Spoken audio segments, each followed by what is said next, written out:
Hello viewers, আসসালামু আলাইকুম। কেমন আছেন আপনারা সবাই? আশা করি ভালো আছেন। সকালে ডিউটিটা শেষ করে গেলাম একটু বিশ্রাম করতে, গিয়ে দেখি মিষ্টি কুমড়ার ফুল ফুটছে, খুব সুন্দর লাগতেছে। মৌমাছি আসছে, ফুলে বসতেছে আর মধু আহরণ করতেছে। তাই ভাবলাম একটু অনেকগুলা যেহেতু ফুল, এগুলো যদি না উঠাই তাহলে এমনি নষ্ট হয়ে যাবে। আল্লাহর রহমতে অনেকগুলা ফুল, তাই একটা পলিথিন নিয়ে আসলাম। বেছে বেছে পুরুষ ফুলগুলো ওঠানোর চেষ্টা করলাম। তারপর চিন্তা করলাম যে এগুলো দিয়ে একটু পাকোড়া বানানো যায় কি না। যেহেতু আমরা আছি সবাই মিলে খাবো, যেই বলে সেই কাজ। ফুলগুলো রুমে নিয়ে আসার পর ভালো করে চেক করে নিলাম এগুলোতে কোনো পোকামাকড় আছে কি না এবং পরিষ্কার পানিতে ভালো করে ধুয়ে নিলাম।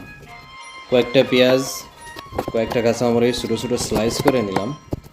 সাথে ধনিয়া পাতা, হলুদের গুঁড়া, জিরার গুঁড়া ও রাইস পাউডার এবং পরিমাণ মতো লবণ দিয়ে ফুলের সাথে মিক্স করে ফ্রাই প্যানে দিয়ে দিলাম ভাজার জন্য। অল্প আছে ভাজবো আর কি, নাহলে জ্বলে যাবে আর কি। পরিমাণ মতো মানে সব কিছু দেওয়ার পর যখন ভাজা হয়ে যাবে তখন মনে করেন আমরা সবাই মিলে সস দিয়ে আমি খাবো। যদি আপনারা খেতে চান চলে আসুন, এই যে ভাজা হয়ে গেছে দেখেন কি সুন্দর। ওকে এভরিওয়ান, আসসালামু আলাইকুম।